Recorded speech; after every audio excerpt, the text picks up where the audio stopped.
It is Monday. It's the 30th of September. I'm Monita Rajpal. This is CNN News Center, live from Hong Kong. Our top stories today.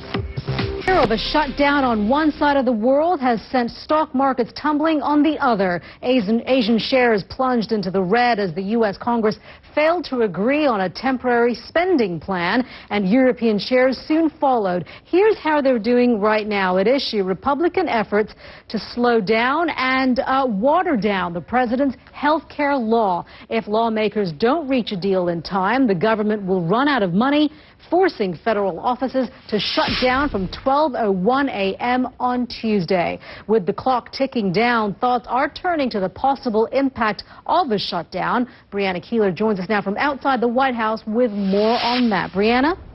Good morning to you, Monita. Well, the Senate is expected to take up and promptly dismantle what the House passed over the weekend. Yeah, it's certainly going to be a very tense and interesting day there in Washington where you are, Brianna. Thank you very much for that. Brianna Keeler there live for us from outside the White House. Well, let's give you an idea of just how a government shutdown would affect daily life in the United States. First, millions of federal employees would lose their salaries by being forced to take time off, and federal offices, well, they would be closed. However, to Indonesia now, where the sinking of a boat off the coast of West Java has claimed more lives than authorities originally thought. Officials now say 36 people died in last week's sinking. It's believed most of the victims were asylum seekers who were trying to get to Australia, holding talks with President Susilo Bambang Yudhoyono, and the controversial issue of asylum seekers is almost certain to come up. CNN's Anna Koren sent us this report from Indonesia, and we do warn you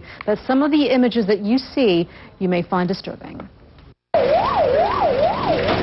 Piled in the back of pickup trucks, the bodies of dozens who have drowned at sea. Is there a case of international espionage ahead of a big meeting between the U.S. and Israel? Israeli police say they've picked up an Iranian spy. We'll bring you the details next.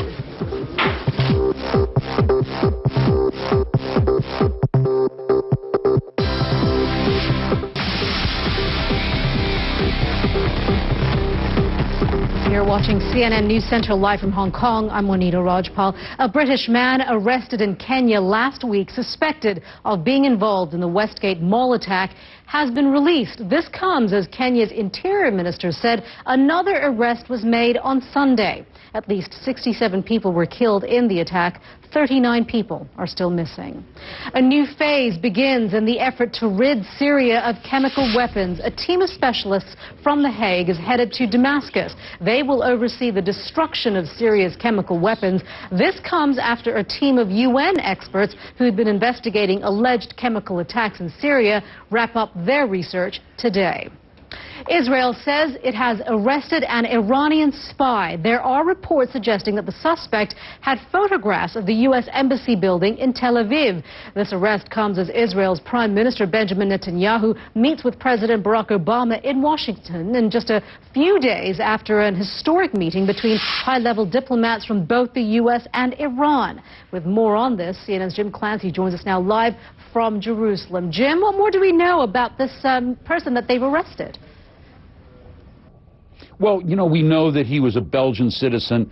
He had changed his name from Ali Mansouri. 33 people have been killed and more than 100 others wounded after a dozen car bombs exploded across Baghdad during the Monday morning rush hour. Police say the attacks took place in predominantly Shiite areas of the city. Iraq's Sunni-Shiite divide has led to more than 6,000 deaths in 2013 alone. A critical part of South Korea's security and safety. That's how U.S. Defense Secretary Chuck Hagel described the Korean demilitarized zone. Just a short time ago, Chuck Hagel paid a visit to the area, considered the most heavily militarized border in the world. He's been Italy's prime minister for barely 5 months, but now his job could be up for grabs again. Italian Prime Minister Enrico Letta says he'll call a confidence vote in Parliament on Wednesday. This after former Prime Minister Silvio Berlusconi on Saturday ordered members of his party to pull out of Mr. Letta's coalition government. Staying in Italy, Amanda Knox is back on trial, but not back in court. The retrial over the death of her roommate, Meredith Kircher, is now underway in Florence. Knox and her one-time Italian boyfriend are once again accused of murdering the British student. Aaron McLaughlin reports. The latest chapter in Amanda Knox's long legal battle begins today in Florence, Italy. Aaron McLaughlin reporting.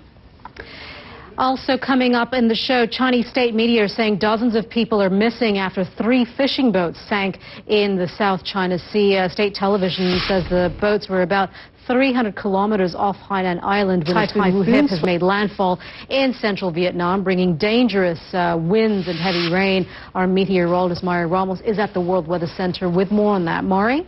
Yeah, this is the location, the most recent location of that typhoon. Monita, as you can see already, a very high risk. Back to you. All right, Mari, thank you for that. You're watching CNN News Center live from Hong Kong. Coming up, the path to sainthood. The Catholic Church makes history. CNN News Center live from Hong Kong. The Vatican announced today that Popes John Paul II and John the 23rd are going to be made saints on the same day next April. Let's take you live now to our senior international correspondent, Ben Wiedemann, in Rome with more on that. Ben? Yes, Monita, the Vatican made that announcement earlier today. The 20s. Ben Wiedemann there in Rome. Thank you so much. You're watching CNN News Center.